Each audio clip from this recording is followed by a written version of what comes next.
கடந்த சில நாட்களாக நாம் வசன ஜபத்தை ஏறெடுத்து கொண்டு வருகிறோம். இப்போ ஒவ்வொரு நாளும் நாம் ஏறெடுக்கிற வசனங்களை நீங்கள் கூட ஒரு நோட்டில் எழுதிட்டு திரும்ப இந்த 40 நாள் ஜபம் முடிஞ்ச பிற்பாடு உங்களுடைய ரெகுலர் ஜபத்தில் இதையே நீங்கள் சொல்லி ஜபிக்கலாம். அல்லது புதிய புதிய வசனங்களை எடுத்து நீங்கள் ஜெபம் பண்ணலாம். இப்போ பழகிட்டிங்கன்னா போதும். திரும்ப திரும்ப சொல்கிறேன், ஆண்டவருக்கு விருப்பமானது வசன ஜபம். புரியுதுங்களா? இந்த வசன ஜபத்தில் ஒரு பெரிய ஆசீர்வாதம் உண்டு.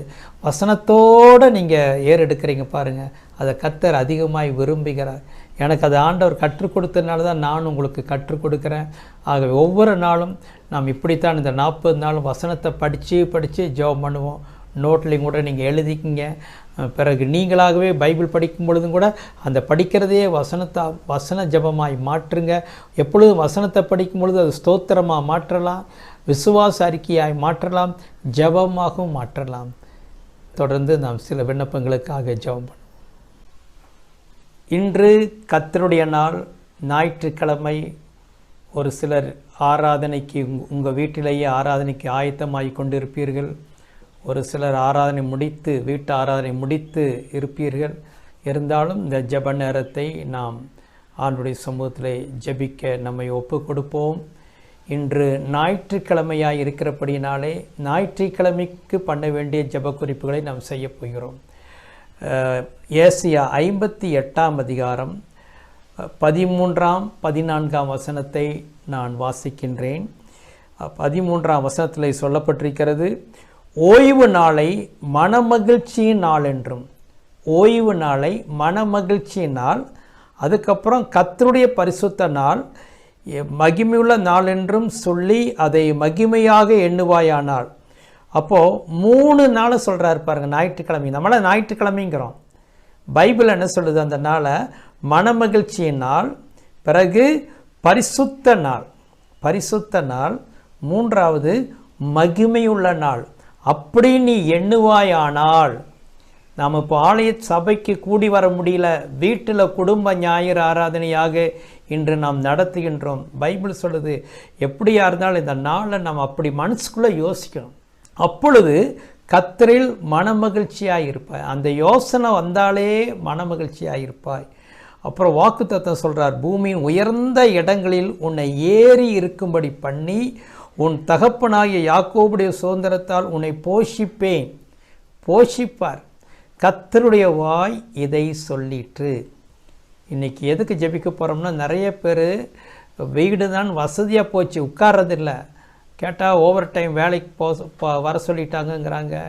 வீட்டில் கிச்சன் வேலையை பார்த்துட்டு க்ளீன் பண்ணிவிட்டு அப்படியே உட்கார்றாங்க. ஒரு பயபக்தியாக உட்காருவதில்லை. அது எனக்கு கவலையாக இருக்குது. 2 மணி நேரம் எப்படி ஆலயத்தில் நம்ம கொடுக்குறோம், அதே மாதிரி 2 மணி நேரம் நம் தேவ சமூகத்தில் கொடுக்க வேண்டும். எபிரேயர் 10:25 நாம் பார்ப்போம். அங்கே எழுதப்பட்டிருக்கிறது, சபை கூடி வருகிறதை சிலர் விட்டு விடுகிறது போல நாமும் விட்டு விடாமல், நாளானது எவ்வளவு சமீபமாய் பார்க்கிறீர்களோ அவ்வளவாய் ஒருவருக்கொருவர் புத்தி சொல்லுங்கள். அப்போது ஆண்டவருடைய வரிக்கு முன்னால் சபை கூடி வர்றது ஜனங்களாக கம்மியாகிடுவாங்க, வரமாட்டாங்க. அப்படி தான் எழுதியிருக்கு.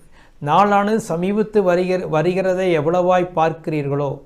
அப்போது கர்த்தருடைய வருகை, ஆண்டவர் எதுக்காக வர்றார்? சபை எடுத்துக்கொள்றதுக்கு தானே வர்றார். நான் சபையில் இல்லைன்னா அப்புறம் எப்படி? அப்போது அஃப்கோர்ஸ் இது தற்காலிகமாக நம்ம வீடுகளை கூடி வருகிறோம். ஆகவே சபை கூடி வருதல் ரொம்ப ரொம்ப முக்கியமானது. இப்போ நீங்கள் குடும்ப ஞாயிறு ஆராதனை வீட்டில் பண்ணும்போது இது உங்களுக்கு அழுத்தி சொல்ல விரும்புகிறேன். சபை கூடி வருகிறது ரொம்ப ரொம்ப முக்கியம். கட்டாயம் இப்போ தற்காலிகமாக வீட்டில் நீங்கள் கூடி தான் ஆக வேண்டும். இந்த நேரத்தை நீங்கள் அற்பமாக நினைக்கக்கூடாது. 2 மணி நேரம் நான் அடிக்கடி சொல்லுதல், வீட்டிலேயே பாட்டெல்லாம் பாடி நல்லா மகிழ்ச்சியோடு கூட இருங்கள். கர்த்தர் உங்களை போஷிப்பார், உங்களை ஆசீர்வதிப்பார். இந்த ஞாயிற்றுக்கிழமை நாளை மகிமை நாள் என்றும் பரிசுத்த நாள் என்றும் மனமகிழ்ச்சி நாள் என்றும் நாம் என்ன வேண்டும், நம்முடைய சந்ததி என்ன வேண்டும், நம்முடைய பிள்ளைகள் நம்ம காலத்துக்கு பிற்பாடு அப்படி என்ன வேண்டும், அதற்காக நம்ம எல்லாரும் ஜெபிப்போமா? பரலோக பிதாவே, உம்முடைய பரிசுத்த நாமத்திற்கு ஸ்தோத்திரம். கர்த்தருடைய நாளாகிய இந்த நாளுக்காய் ஸ்தோத்திரம். ஆண்டவரே, பைபிளில் ஏசாயா 58 அதிகாரத்திலே சொல்லப்பட்டிருக்கிறபடி கர்த்தருடைய ஓய்வு நாளை நாங்கள் மனமகிழ்ச்சியின் நாளாக மகிமையின் நாளாக, பரிசுத்த நாளாக நினைவு கூற எங்களுக்கு கிருபை தார் ஆண்டவரே. ஏதோ வாரத்தில் ஒரு நாள் ஞாயிற்றுக்கிழமை அப்படின்று இல்லாதபடி இந்த நாளுக்கு அதிகமான ஒரு முக்கியத்துவத்தை நாங்கள் கொடுக்க வேண்டும். எங்களுடைய சந்ததி கொடுக்க வேண்டும், எங்கள் பிள்ளைகள் கொடுக்க வேண்டும். எல்லாரும் தேவ பயத்தோடு கூட வந்து இந்த நாளில் தேவ சமூகத்தில் உட்கார வேண்டும் ஐயா. ஹல்லேலூயா. கர்த்தாவே, இந்த நாளிலும் உலகம் எங்கிலும் நடக்கிற ஆராதனைக்காய் ஸ்தோத்திரம். சிலர் வீடுகளில், சிலர் சபையில், அந்த நாட்டில் எப்படியெல்லாம் கூடுகிறார்களோ எல்லாரும் தேவ பிரசன்னத்தை உணர்வார்களாக. தகப்பனே, உமக்கு ஸ்தோத்திரம். இது மகிமையினாலாய் இருப்பதாகப்பா. இது வீட்டில் ஆராதனை நடத்தினாலும் ஒரு மன மகிழ்ச்சியினாலாய் இருப்பதாக, பரிசுத்த நாளாய் இருப்பதாக ஆண்டவரே. தகப்பனே, உமக்கு ஸ்தோத்திரம். நன்றாக பாடல்களை பாடி கர்த்தரை ஆராதித்து உடைய வசனங்களை தியானிக்க கிருபை செய்வீராக ஆண்டவரே. தகப்பனே, உமக்கு ஸ்தோத்திரம், ஸ்தோத்திரம், ஸ்தோத்திரம், ஸ்தோத்திரம். யாரும் இந்த கடைசி காலத்தில் சபை கூடி வருகிறதை அசட்டை பண்ணக்கூடாதுன்னு ஜெபம் பண்ணுகிறோம். ஆண்டவரே, சபை கூடி வருவார்களாக, வீட்டில் கூடி வருவார்களாக. ஆண்டவரே, உமக்கு ஸ்தோத்திரம். தேவ சமூகத்தின் பேரில் ஒரு வாஞ்சியை கொடுப்பீராக. ஒவ்வொருவரையும் உம்முடைய வரிக்காக ஆயத்தப்படுத்தும் சுவாமி. இயேசுவின் நாமத்தில் ஜெபிக்கிறோம் நல்ல பிதாவே, ஆமேன். ஸ்தோத்திரம், ஸ்தோத்திரம், ஸ்தோத்திரம். அடுத்தபடியாக அப்போஸ்தலர் 17ஆம் அதிகாரம் 11ஆம் வசனத்தை நான் வாசிக்க போகிறோம். அங்கெல்லாம் ஆதி சபை அவங்கெல்லாம் சர்ச்சுக்கு போயிட்டு வந்த பிற்பாடு என்ன பண்ணினாங்கன்னு எழுதியிருக்கு. அதை தான் நாம் பார்க்க போகிறோம். அப்போஸ்தலர் 17:11 நான் வாசிக்கிறேன். அந்த பட்டணத்தார் மனோ வாஞ்சையாய் வசனத்தை ஏற்றுக்கொண்டு காரியங்கள் இப்படி இருக்கிறதா என்று தினந்தோறும் வேத வாக்கியங்களை ஆராய்ந்து பார்த்ததினால் தெசலோனிக்கேயில் உள்ளவர்களை பார்க்கிலும் நற்குணசாலிகளாக இருந்தார்கள். 2 சபையை பவுல் அங்கே கம்பேர் பண்ணுறாரு.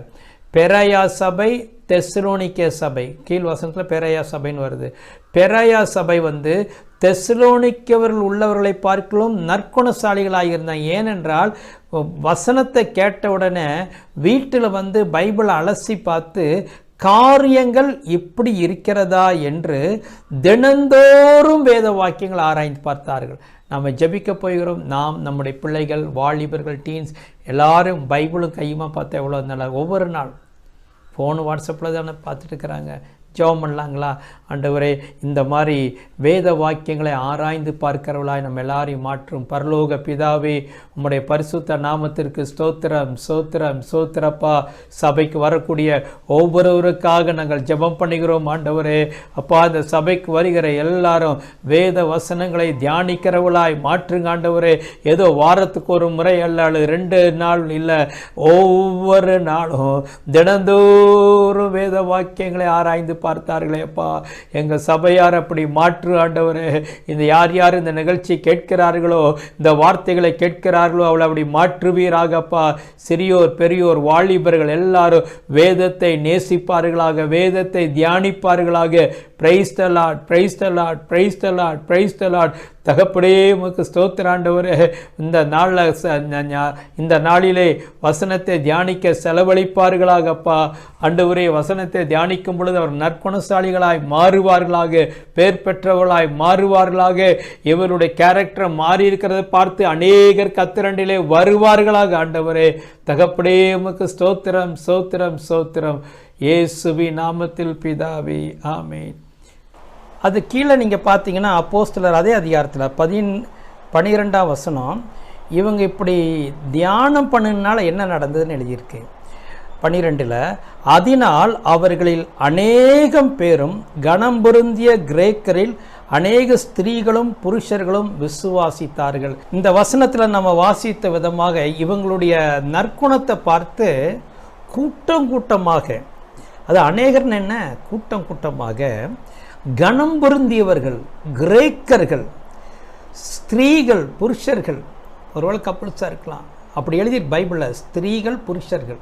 ஓகே, ஃபேமிலியாக அநேகம் பேர் இயேசுவை விசுவாசித்தார்கள். எவ்வளோ சந்தோஷமாக இருக்குது. இதுலேருந்து என்ன தெரியுது? வசனத்தை ஆராய்கிறதுனால கேரக்டர் மாறுகிறது. பிரசங்கம் கேட்கறதுனால மாறும் நம்ம யோசிக்கிறோம். அஃப்கோர்ஸ் சேஞ்சஸ் வரும்.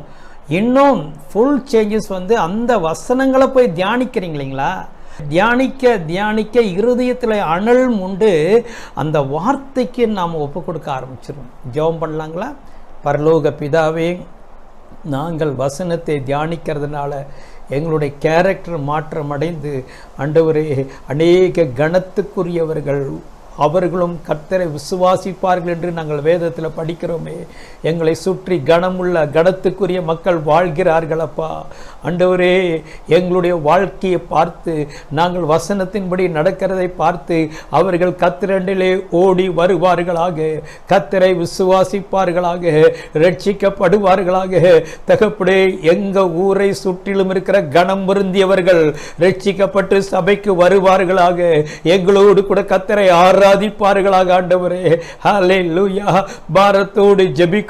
ஒவ்வொருடைய கேரக்டர் மாற்றப்படுவதாக, எல்லாருடைய குணநலன்கள் மாற்றப்படுவதாக, முன்னேறுவதாக, ஒரு முன்னேற்றம் இருப்பதாக. இயேசுவின் சாயலாயங்களை மாற்றும் ஆண்டவரே, கரத்திலே ஒப்பு கொடுக்கிறோம். இயேசுவின் நாமத்தில் பிதாவே, ஆமென். அடுத்தபடியாக அப்போஸ்தலர் 18ஆம் அதிகாரம் 9-10 வசனத்தை நம்ம ஜெபமாக மாற்ற போகிறோம். ராத்திரியிலே கர்த்தர் பவுலுக்கு தரிசனமாகி, நீ பயப்படாமல் பேசு, மௌனமாயிராதே, நான் உன்னுடனே கூட இருக்கிறேன், உனக்கு தீங்கு செய்யும்படி ஒருவனும் உன்மேல் கை போடுவதில்லை, இந்த பட்டணத்தில் எனக்கு அநேக ஜனங்கள் உண்டு என்றார். கவனிக்கிறீங்களா? அநேக ஜனங்கள், இந்த பட்டணத்தில் அநேக ஜனங்கள். நீங்கள் எந்த பட்டணத்தில் குடியிருக்கிறீங்க, எந்த கிராமத்தில் இருக்கிறீங்களோ அதை நினச்சி இப்போ நம்ம ஜெபம் பண்ண போகிறோம். எந்தெந்த ஊரில் நீங்கள் இருக்கிறீங்க, எந்தெந்த லொக்கேஷனில் நீங்கள் இருக்கிறீங்க, அதை வச்சு இந்த வசனத்தை அப்ளை பண்ணி ஜெபிக்க போயிடும். ஆண்டவரே, எங்கள் ஊரில் அநேக ஜனங்கள் உண்டுன்னு சொன்னீங்களே, அவங்க எல்லாரும் ரட்சிக்கப்படணும், அவங்க எல்லாரும் இயேசுவை விசுவாசிக்க வேண்டும், கோவை பட்டணத்து மக்கள் கர்த்தரண்டையிலே வர வேண்டும் என்று சொல்லி ஜெபிக்கலாமா? பரலோக பிதாவே, உம்முடைய பரிசுத்த நாமத்திற்கு ஸ்தோத்திரம், ஸ்தோத்திரம், ஸ்தோத்திரம். இந்த பட்டணத்தில் எனக்கு அநேக ஜனங்கள் உண்டுன்னு சொன்னீர்களே ஆண்டவரே, எனக்குன்னு சொன்னீங்களே ஆண்டவர், உமக்குன்னு சொன்னீங்களே ஆண்டவரே, உம்முடைய ஜனங்களுக்காக ஜெபிக்கிறோம் சுவாமி. இந்த பட்டணத்தில் எனக்கு அநேக ஜனங்கள் உண்டு என்கிற சொன்ன வார்த்தை நிறைவேறுவதாக, அந்த ஜனங்கள் கர்த்தரிடத்திலே வருவார்களாக சுவாமி. ஆண்டவரே, ரட்சிப்பிற்கென்று நியமிக்கப்பட்டவர்கள் ரட்சிக்கப்படுவார்களாக. ஒவ்வொரு பட்டணம், ஒவ்வொரு கிராமம், நாங்கள் வாழுகிற அந்த ஊருக்காக இந்த காலை வேளையிலே நாங்கள் ஸ்தோத்திரம் பண்ணுகிறோம். ஆண்டவரே, உமக்கு ஸ்தோத்திரம். கோவை பட்டணத்திற்காக நீர் சிலுவையிலே மரித்து உம்முடைய ஜீவனை கொடுத்தீர், உம்முடைய இரத்தத்தை சிந்தினீர். ஆண்டவரே, இந்த மக்கள் பேரில் கிருபையாய் இருப்பீராக, ரட்சிக்கப்படுவார்களாக, கர்த்தரை விசுவாசிப்பார்களாக.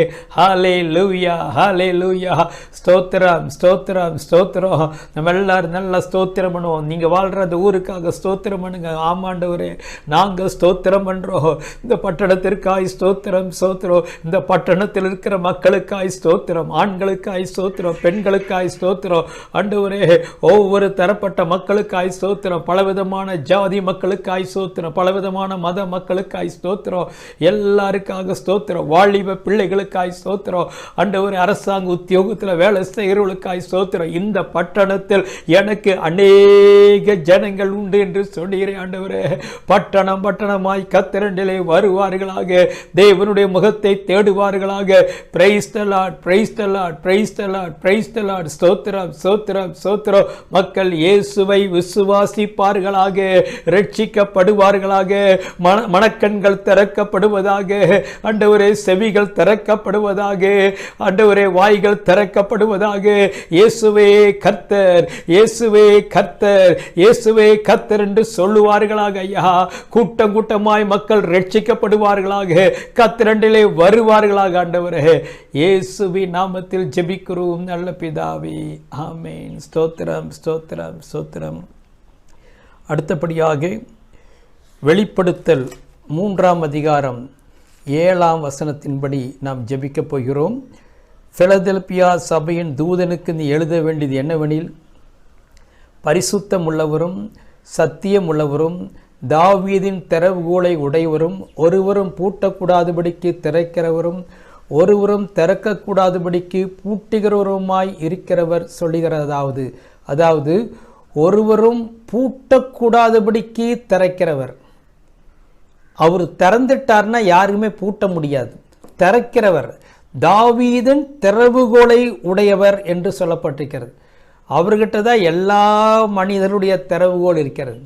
எல்லா கவர்மெண்ட்டுடைய திறவுகோல் அவருடைய கையில் தான் இருக்குது. அவர் தான் ராஜாதி ராஜா. இப்போ ஆங்கில பைபிளில் இஸ் தி பிரசிடென்ட் ஆஃப் பிரசிடென்ட்ஸ்ன்னு போட்டிருக்கு.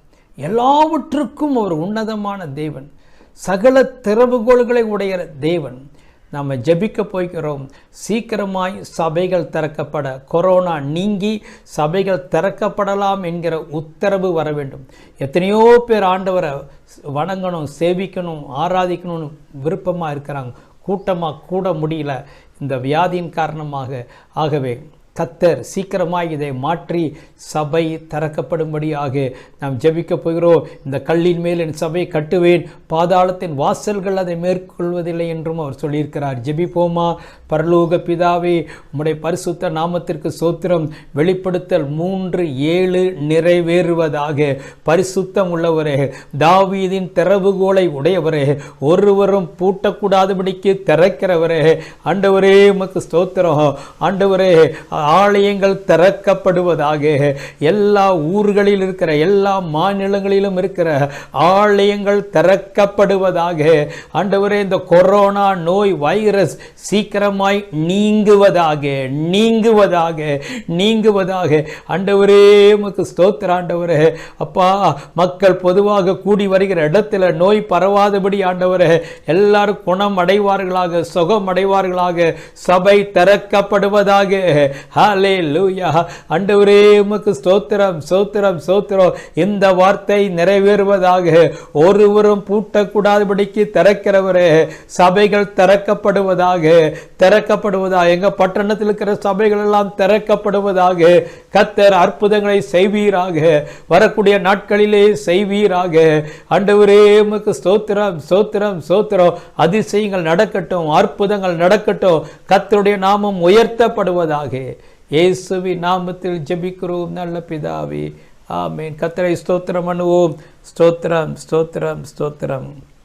அடுத்தபடியாக கட்டப்பட்டிருக்கிற மனிதர்களுக்காக நாம் ஜெபிக்க போகிறோம். உங்களுக்கு தெரியுமா, எத்தனையோ ஊழியர்கள் கிறிஸ்துவின் நிமித்தம், இயேசுவை விசுவாசித்தது நிமித்தம் அவர்கள் சிறை தண்டனை அனுபவிக்கிறார்கள். சமீபத்தில் வாட்ஸ்அப்பில் உங்களுக்கு ஒரு ஃபோட்டோ அனுப்பியிருந்தேன். மகாராஷ்டிராவில் ஒரு மாநிலத்தில் ஒரு பாஸ்டர், அவருக்கு 3 சிறு குழந்தைகள். அவரை ஞாயிற்றுக்கிழமை, போன ஞாயிற்றுக்கிழமை நினைக்கிறேன், போன வெள்ளிக்கிழமை அவர் ஃபாஸ்டிங் ப்ரேயர் முடிச்சுட்டு வீட்டில் இருக்கும் பொழுது சில தீவிரவாதிகள் வந்து அவரை பிடிச்சிட்டு போய் வெளியில் போயிட்டு அவரை கொண்டு போட்டார்கள். அப்போது அந்த மாதிரி நடக்குது. சிலர் சிறைச்சாலையில் இருக்கிறார்கள். அவர்களுக்காக நாம் ஜெபிக்க வேண்டும். அப்போஸ்தலனாகிய பவுல் பிலிப்பியருக்கு எழுதின நிருபத்திலே 1ஆம் அதிகாரம் 7ஆம் வசனத்தில் தன்னை இவ்விதமாய் சொல்கிறார். என் கட்டுகளிலும் நான் சுவிசேஷத்திற்காக உத்தரவு சொல்லி அதை திடப்படுத்தி வருகிறதிலும் என்று சொல்கிறார். அப்போது பிலிப்பியர் நிருபத்தை சிறைச்சாலையிலிருந்து எழுதிக்கிறார். அதான் சொல்ல, என் கட்டுகள் அப்படிங்கிறார். மறுபடியும் பாருங்கள், அதே அதிகாரத்தில் 12ஆம் வசனத்தில், சகோதரரே, எனக்கு சம்பவித்தவைகள் சுவிசேஷம் பிரபலமாகும்படிக்கு ஏதுவாயிற்றென்று நீங்கள் அறிய மனதாயிருக்கிறேன். எனக்கு சம்பவித்தவைகள் கட்டுகளை சொல்கிறார். மறுபடியும் பிலிப்பியர் 1:16 சிலர் என் கட்டுகளோடு உபத்திரவத்தையும் கூட்ட நினைத்து அப்படிங்கிறார். அப்போது திரும்ப திரும்ப சொல்கிறார், எனக்கு கட்டுகள் இருக்கிறது அப்படின்னு சொல்லி. அப்போது இந்த மாதிரி தான் கட்டுகள். நம்முடைய தேசத்தில் எத்தனையோ ஊழியர்கள் கட்டுகளிலே இருக்கின்றார்கள், மற்ற நாடுகளிலும் இருக்கின்றார்கள். அவங்களுக்காக இந்த நாளிலே நாம் பிரத்யேகமாக ஜெபிக்கலாமா? பரலோக பிதாவே, உம்முடைய பரிசுத்த நாமத்திற்கு ஸ்தோத்திரம். அப்போஸ்தலனாகிய பவுல் கட்டுகளிலே இருந்தது போல ஆண்டவரே, இன்றைக்கும் எத்தனையோ ஊழியர்கள் ஆண்டவரே கட்டுகளிலே இருக்கிறார்களே, சிறைச்சாலையிலே துன்பத்தை அனுபவிக்கிறார்களே, கட்டுகளிலே இருக்கிற அவர்களை இந்த நாளிலே நாங்கள் நினைவு கூறுகிறோம் சுவாமி. தகப்படே உமக்கு ஸ்தோத்திரம், ஸ்தோத்திரம், ஸ்தோத்திரம், ஸ்தோத்திரம். ஆண்டவரே, அதிகாரி கண்களிலே தயவு கிடைக்கப்படுவதாக. சீக்கிரமாய் அவர்கள் வெளியே வருவார்களாக. அவர்களுக்கு விடுதலை உண்டாவதாக. Price the lord, praise the lord, praise the Lord. ஆண்டவரே, அவர்களை நாங்கள் நினைவு கூறுகிறோம். இந்த நாளிலே கர்த்தரை ஆராதிக்கிற இந்த நாளிலே அவர்களை நாங்கள் நினைவு கூறுகிறோம். எவ்வளவாக அவர்கள் துடிப்பார்கள், வெளியே வர வேண்டும், தேவ ஜனங்களோடு கூட ஒன்று சேர வேண்டும் என்று. கர்த்தாவே, அவருடைய விடுதலைக்காக ஜெபிக்கிறோம் ஆண்டவரே. தகப்பனே, உமக்கு ஸ்தோத்திரம் ஸ்தோத்திரம் ஸ்தோத்திரம். குமாரன் விடுதலையாக்குவீராக ஆண்டவரே, விடுதலை கிடைப்பதாக. ஸ்தோத்திரம் ஸ்தோத்திரம். அற்புதங்களை செய்வீராகப்பா. அவங்களுடைய குடும்பங்களை எல்லாம் நாங்கள் நினைவு கூறுகிறோம் சுவாமி. அவங்க குடும்பத்தாருக்கெல்லாம் மனதில் ஒரு தைரியத்தையும் ஆறுதலையும் கொடுங்க ஆண்டவரே. சீக்கிரமாய் குடும்பத்தோடு கூட இணைந்து மீண்டும் கர்த்தரை மைமைப்படுத்த சேவிக்க நாட்களை கர்த்தர் சமீபத்திலே கிடைக்கப்படுங்க, வரப்படுங்க சுவாமி. இயேசுவின் நாமத்தில் ஜெபிக்கிறோம் நல்ல பிதாவே, ஆமென். ஸ்தோத்திரம் ஸ்தோத்திரம் ஸ்தோத்திரம். அடுத்தபடியாக அப்போஸ்தலர் 20ஆம் அதிகாரம் 7ஆம் வசனத்தை நான் உங்களுக்காக வாசிக்கும்படியாக விரும்புகிறேன். வாரத்தின் முதல் நாளிலே அப்பம் பிற்கும்படி சீஷர்கள் கூடி வந்திருக்கையில் பவுல் மறுபடியும் புறப்பட வேண்டும் என்று இருந்து அவளுடனே சம்பாஷித்து நடுராத்திரி மட்டும் பிரசங்கித்தான். கவனிங்க, வாரத்தின் முதல் நாளிலே, அதாவது வாரத்தின் முதல் நாள் என்பது ஞாயிற்றுக்கிழமை, சரிங்களா? முதல் நாளிலே அப்பம் பிற்கும்படி, நாம் மாதத்துக்கு ஒரு முறை தான் அப்பம் பிற்கிறோம். ஆதி சபை வாரத்தின் முதல் நாள் ஒவ்வொரு ஞாயிற்றுக்கிழமையும் அப்பம் பிட்டார்கள். இப்போ கடந்த 4 மாதமாக நம்ம 4-3 மாதங்களாக ஒன்றாக கூடி வர முடியல, ஒன்றாக சபையில் செய்கிற மாதிரி செய்ய முடியல. அவங்கவுங்க வீடுகளில் எடுக்கிறீங்க, ஒரு சிலர் ஹாஸ்டலில் எடுத்தீங்க, இருந்தாலும் ஒன்றா நம்ம எடுக்க முடியல. ஆனாலும் வீடுகளில் நம்ம தொடர்ந்து அப்பம் பிற்கிறதை எடுக்க வேண்டும். நமக்கு திரும்ப அரசாங்கம் அறிவிக்கிற வரைக்கும் நம்ம ஒன்று கூடி வர முடியாது. ஆனால் அநேகர் வீட்டிலையும் கூடி அப்பம் எடுக்க மிஸ் பண்ணி விடுகிறார்கள். இது ரொம்ப முக்கியமானது. வாரத்தில் முதல் நாளிலே அப்பம் பிற்கும்படி திருவிருந்தை நாம் ஆசரிக்க வேண்டும். ஆகவே ஒருவேளை ஒரு சில மாதங்கள் மிஸ் பண்ணியிருப்பார்கள் என்றால் வருகிற ஆகஸ்ட் மாதத்தில் கர்த்தருடைய மேஜைக்கு கனத்தை கொடுத்து அவங்கவுங்க வீட்டில் அதை ஆயத்தம் பண்ணி பரிசுத்தத்தோடு கூட பங்கெடுக்க வேண்டும். அப்பம் பிற்கிறது என்பது பரிசுத்தத்தோடு கூட எடுக்க வேண்டும். நம்முடைய மனதில் நாம் தேவனுக்கு முன்பதாக நம்மை ஆராய்ந்து பார்த்து, என்கிட்ட பாவம் இருந்தால் என்னை கழுவையா, என்னை சுத்திகரியும் ஐயா, என்னை பரிசுத்தப்படுத்து என்று கொஞ்ச நேரம் ஆண்டவருடைய சமூகத்தில் நிதானித்து பார்த்து, அப்படி நிதானித்து நம்ம எடுத்தோம்னா நியாயம் தீர்க்கப்படும் அழகாக பைபிள் எழுதியிருக்குது. அதையும் உங்களுக்கு நான் வாசிக்கிறேன். 1 கொரிந்தியர் 11ஆம் அதிகாரத்திலே 31ஆம் வசனத்திலே, நம்மை நாமே நிதானித்து அறிந்தால் நாம் நியாயம் தீர்க்கப்படும். நியாய தீர்ப்பு இல்லை, நிதானித்து அறிந்தால். அப்போ திரும்ப எடுக்கிறதுக்கு முன்னால் கொஞ்சம் உங்கள் வாழ்க்கையை நிதானித்து பாருங்கள். அப்படி ஏதாவது உங்கள் மனசுக்குள்ளே உங்களுக்கு தெரியும், ஆவியானவர் உணர்த்துவார், உடனே மன்னிப்பு கேட்டுருங்க. கர்த்தரோடு கூட ஒப்புரவாகுங்க. அவருடைய இரத்தத்தால், விலையேறப்பட்ட இரத்தத்தால் கழுவப்படுங்க. சிலரெல்லாம் பயந்துட்டு எடுக்காமல் போயிடுறீங்க. நீங்கள் ஜெபம் பண்ணணும், உங்களை ஆயத்தப்படுத்தணும், உங்களை பரிசுத்தப்படுத்தணும். பரிசுத்தப்படுத்தி இந்த பந்தியில் எடுக்கும்பொழுது இந்த பந்தி உங்களுக்கு நியாய தீர்ப்பை கொண்டு வராது, ஆசீர்வாதத்தை கொண்டு வரும். நாம் ஜெபிப்போமா? பரலோக பிதாவே, ஆண்டவரே, ஆதி சபை ஒவ்வொரு ஞாயிற்றுக்கிழமையும் தேவனுடைய மேஜைக்கு முன்பதாக கூடி வந்தார்கள். எங்களுடைய சபையில் மாதத்துக்கு ஒரு முறை தான் நாங்கள் கூடி வருகிறோம். அதுவும் சில மாதங்களாக எடுக்காமல் இருக்கிற அவர்களுக்காக நாங்கள் ஜெபிக்கிறோம். அவர்களெல்லாம் வருகிற மாதத்தில் திருவிருந்தை பரிசுத்தமாய் ஆசரிப்பார்களாக. ஆண்டவரே, உமக்கு ஸ்தோத்திரம் ஸ்தோத்திரம் ஸ்தோத்திரம். ஒவ்வொருவரையும் ஆயத்தப்படுத்தும், பரிசுத்தப்படுத்தும். பைபிளில் சொல்லப்பட்டிருக்கிறபடி ஒவ்வொருவரும் தங்கள் வாழ்க்கையை நிதானித்து பார்ப்பார்களாக, ஆராய்ந்து பார்ப்பார்களாக. தாவீது அன்றை ஜெபித்தது போல வேதனை உண்டாக்கும் வழி என்னிடத்தில் உண்டோ என்று சொல்லி ஆண்டவரே தங்கள் இருதயத்தை ஆராய்ந்து பரிசுத்தத்தோடு கூட பந்தியில் வருகிற மாதத்தில் பங்கெடுக்க ஒவ்வொருவரையும் ஆயத்தப்படுத்தும், பரிசுத்தப்படுத்தும். உடைய வெளியேறப்பட்ட இரத்தத்தினால் கழுவும். கர்த்தர் எந்த நேரம் வந்தாலும் அவருடைய வரிக்கு நான் போருக்கு ஆயத்தமாக இருக்கிறேன்னு சொல்லணும் ஆண்டவரே. ஒருவேளை எங்களை மரணம் சந்தித்தாலும் அதையும் சந்திக்க ஆயத்தம் என்ற நிலையில் நாங்கள் இருக்க வேண்டும் ஐயா. எந்நேரத்திலும் நாங்கள் பரிசுத்தமுள்ளவளாய் இருக்க கிருபை செய்வீராகப்பா. தகப்பனே, உமக்கு ஸ்தோத்திரம் ஸ்தோத்திரம் ஸ்தோத்திரம் ஸ்தோத்திரம். எல்லாரையும் உடைய கருத்திலே ஒப்பு கொடுக்கிறோம். பரிசுத்தமாக்குவீராக. தேவனுடைய மேஜை கொள்வதாய் கூடிவரை எங்களை ஆயத்தப்படுத்துவீராக. இயேசுவின் நாமத்தில் ஜெபிக்கிறோம் எங்கள் நல்ல பிதாவே, ஆமென். ஸ்தோத்திரம் ஸ்தோத்திரம் ஸ்தோத்திரம்.